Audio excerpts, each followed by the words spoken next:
Hi, welcome to your entertainment ticket. Get us at www.yeticket.com. That's www.yeticket.com.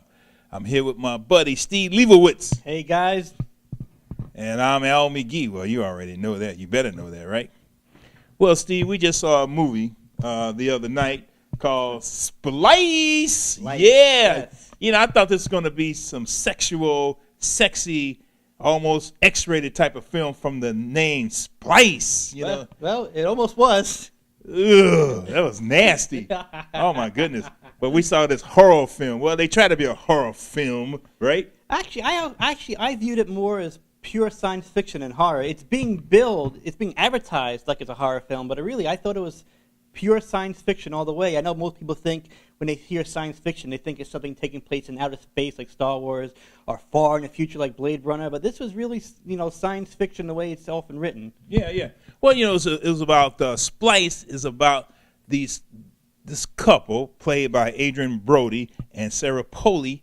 They're scientists, actually. They're trying to find a gene to help people with diabetes, Parkinson's disease.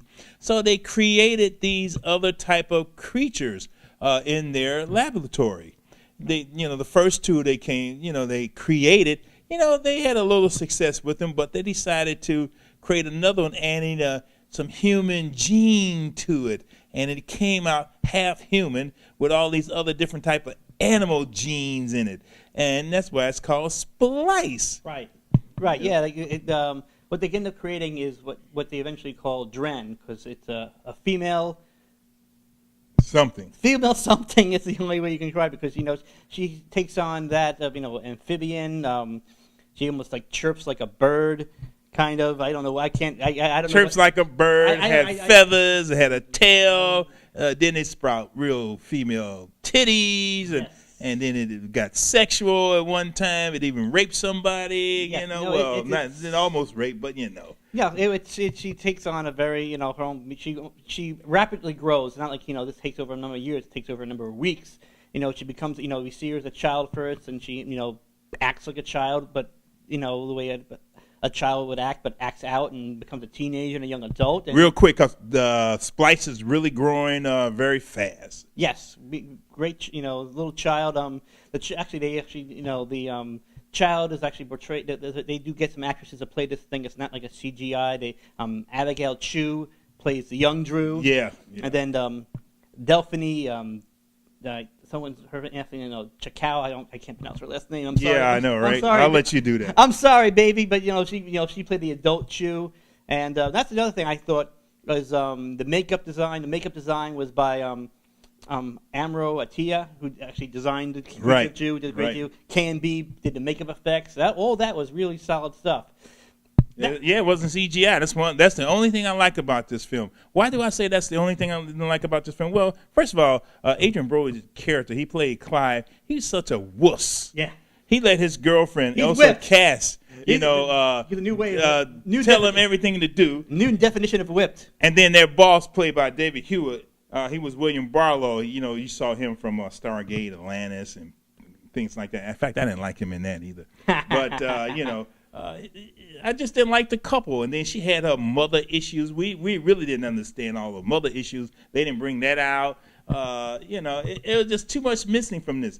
And it really tried to scare you. It didn't scare me at all. It just had me saying, what? They put this in this film? And it was very predictable.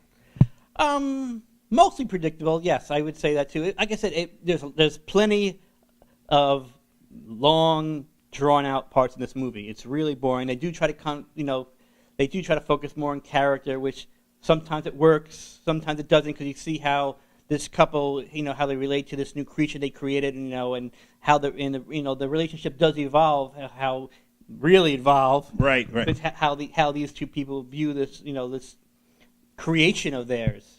And you know the director Vincenzo Natali, he's he's not really a real big film director. He did a couple of things like Getting Gilliam and Nothing and Cypher, Cube, and Cube, a couple of things like that. I don't think he was the right director for this piece.